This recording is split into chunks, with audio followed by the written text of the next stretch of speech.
Hello YouTube. I have described ancient giants in my other videos. Usually I speak about the Eurasian giants or humans of enormous height. But today I want to speak about Aruba. This island I visited very briefly in 1990, and I do hope to come back one day. But there is a story connected with giants on that island, and that's what I want to share. Amerigo Vespucci, who lived between 1454 and 1512, was a Florentine sailor, explorer, and trader. He was one of the more colorful characters of the early age of discovery in the Americas, and he captained one of the first journeys to the New World. His description of the native people of the New World made his accounts extremely popular in Europe, and as a result, it is his name, Amerigo, which eventually would be modified into America and given to the two new continents, as they saw the continents to be new. Of course, they existed well before the Europeans got there. Amerigo was born into this wealthy family of Florentine silk traders, and young Amerigo received an excellent education and served for a time as a diplomat before he settled in Spain, just in time to witness the excitement of the Columbus's first voyage. And so he decided that he too wanted to be an explorer. And I want to talk about a very interesting expedition, the Alonso de Ojeda expedition. In 1499, Vespucci joined the expedition of Alonso de Ojeda, who was a veteran of the Columbus's second voyage. The 1499 expedition included 4 ships and was accompanied by a well-known cosmographer and cartographer, Juan de la Cosa, who had gone on Columbus's first 2 voyages. The expedition explored much of the northeastern coast of South America, including stops in Trinidad and Guyana. They also visited a tranquil bay, and they named it Venezuela, or Little Venice. So that name stuck. Like Columbus, Vespucci suspected that he may have been looking at the long-lost Garden of Eden, the earthly paradise. The expedition found some gold, pearls, and emeralds. They also captured enslaved people. But apparently the expedition was not very profitable. Amerigo Vespucci took at least 3 voyages westward. There is some controversy among historians about when Vespucci set sail on his first voyage. Many accounts place the sail date in 1499, like 7 years after Columbus landed in the Bahamas. On the 1499 voyage, Vespucci sailed to the northern part of South America and into the Amazon River. He gave places he saw names like the Gulf of Ganges, thinking, as his explorer contemporaries did, that he was in Asia. He also made improvements to celestial navigation techniques. Vespucci predicted Earth's circumference accurately within 50 miles. But there was a letter dated in 1497 that suggested that the 1499 voyage may have been, in fact, Vespucci's second trip. According to Fordham University, the letter is written in Vespucci's voice, so to say, though some historians dispute his authorship and the facts of the document, claiming it to be a forgery.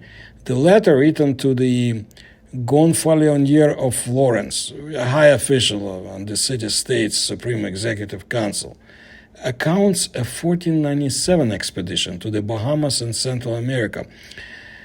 If the accounts of this letter are true, then Vespucci reached the mainland of the Americas a few months before John Cabot and more than a year before Columbus. But let's leave this historical mystery behind and look at the giants and the expedition of 1499. And I will be using also Russian historical materials in translation. It's very interesting. So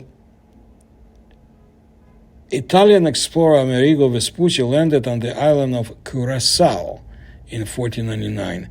As part of the Spanish expedition, Vespucci met the natives, who turned out to be giants. They found a village in which there were only old women, young women, and children, all of huge stature. They decided to kidnap young girls and to take them away with them as a curiosity. But then the men came and this plan failed. So here's what he wrote in his report on the expedition. We found that this island is inhabited by very tall people. We landed to see if there was fresh water there, and not thinking that it was inhabited since we didn't see anyone. And then we came across a very large footprint in the sand. As we walked along the beach, we came to the conclusion that if their length is proportional to the size of their legs, then they must be very tall. After going on a search, we came out on a road that led inland. There were 9 of us. Deciding that there could not be many inhabitants there, since the island is small, we walked through it to see what kind of people they were. After walking about a league, we saw 5 huts in the valley, apparently uninhabited, and went to them. But there were people there, and we found 5 women, 2 old and 3 children, so tall that we wanted to take them with us. When they saw us, they were so scared that they didn't have the strength to run away. 2 old women began to invite us with words, put a lot of things in front of us, and took us to the hut. They were taller than a large man, but with slimmer proportions. Our intention was to capture the young girls by force and bring them to Castile as something wonderful. While we were discussing this plan, as many as 36 men entered the door of the house, much larger than the women and so well built that it was rare for us to see such a thing. They also put us in such a state of panic that we would rather be on board the ship than deal with such people. They had very large bows and arrows, as well as huge clubs with knobs. They talked to each other in such a tone as if they wanted to destroy us. Seeing ourselves in such danger, we made various offers to each other. Some suggested attacking them in the hut, others said was better to do it outside, others advised not to take any action until we see what the natives are going to do. Finally, we agreed to leave the hut and walk towards the ship as if nothing had happened, which we did. Having chosen our path to return to the ships, they also followed us at a distance of about a stone's throw, talking among themselves. I think they were as afraid of us as we were of them, for sometimes we stopped to rest, and they did it too, without approaching. Finally, we came to the beach, where boats were waiting for us. We entered, and when we were some distance from the shore, the natives rushed down and fired many arrows, but we were not afraid of them then. We responded with 2 shots, more to scare them than to harm them. They all ran off into the forest, and we said goodbye to them, glad that we were able to escape after a dangerous adventure. They all went naked, just like the others. We named the island of Giants because of their height. So, was it Curacao or Aruba? Well, the island of Aruba was discovered by Amerigo Vespucci and Alonso de Ojeda in 1499. They both described the island as an island of giants due to the large stature of Kaketios compared to that of Europeans. The archaic population disappeared from Aruba. From the archaeological record around 950 Common Era, shortly after the arrival of the Neo-Indian Kaketio, it is clear that Kaketios had a superior culture in social, economic, and technological terms. It is possible that the new Kaketio Indians lived alongside the archaic Indians on Aruba for a time, and that they were ultimately displaced or assimilated, those ancient Indians or archaic Indians. The Caquetillos Amerins from the Arawaks of Venezuela are said to have emigrated due to constant attacks from the Caribs. Heavy currents made traveling to the island using canoes quite a perilous journey. In the year 1500, the Caquetillo people lived on Aruba. They belonged to the Arawak people. The origin of the Arawak civilization, and that's a name based on linguistic classification, is located in the central Amazon region. Between 1500 and 500 before Common Era, the influence of the Arawaks had expanded to the Caribbean bases and the Guianas. Between 850 and 1000 Common Era, Caquetillo Indians migrated from western Venezuela, probably from Paraguay and Guajira peninsulas, to the Leeward Antilles. They belong to the Arawak Maipura language family. So maybe that's where the giants come from. The name Caquetillo refers to how this group referred to themselves during their first contact with Europeans. They had longer and narrower skulls, listen to this, than the archaic population. And their height was up to 1.260 meters. That's only 5.2 feet. So there's a controversy here. The newcomers brought pottery and agriculture to the islands and are therefore classified as part of the Neo-Indian period. The culture of the Caquetillos Amerins therefore remained sheltered from outside influence until the arrival of the European priests in the early 1500s. And like in other areas of the New Spain, as they called it, the Spanish crown took advantage of the hospitality of the locals to conquer and colonize them. So we have a controversy of how tall they actually were, and I'm sure there were giants there. Here's an interesting bit of information. The Bonaire skeleton, the most complete giant skeleton to have been unearthed, according to my research, thus far in Aruba, Bonaire, and Curacao, found by accident during the construction on Bonaire in 1976.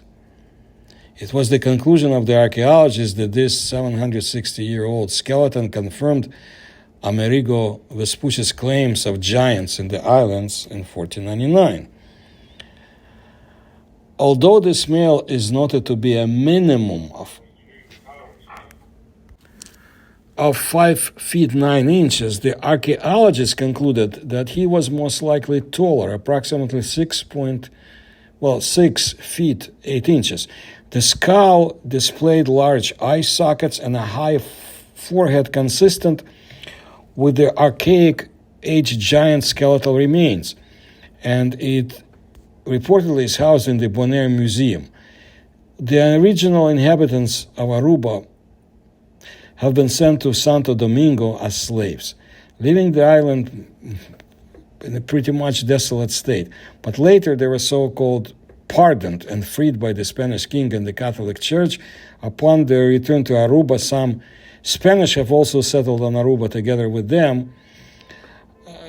Not a lot. I heard about a dozen. Therefore, starting in the 16th century, the population was a mix of original Caquetillos, mainland Caquetillos, and Spaniards. So that was the population before the Dutch settlement in the 17th century and the later Dutch colonization in the 18th century. Here's what happened to them. Nicolas Piclas was regarded as the last known indigenous Aruban.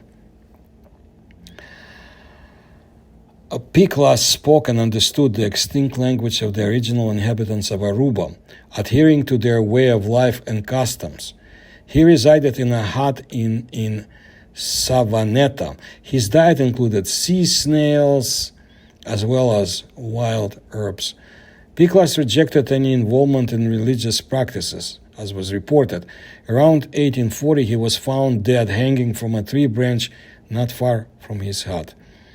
He was approximately 50 years old and was buried there on site, but he wasn't buried properly because it was hard, rocky surface, just covered with layer of earth and stones. His skull was gifted to the former Rijksethnographisch Museum, presently National Museum of Ethnology in Leiden. That's how this race of the giants of Aruba found its demise, and I don't think Niklas was a giant, but his ancestors, most likely some of them were. There are other stories, of course, about giants in the Americas, in Patagonia, and then there are Aztec legends. But this is the one I wanted to let you know today, and I'll bring more stories about giants worldwide. So if you like my research, please kindly support me through the links you'll find in the description to this channel. Please tell others about my work and like my videos. Thank you.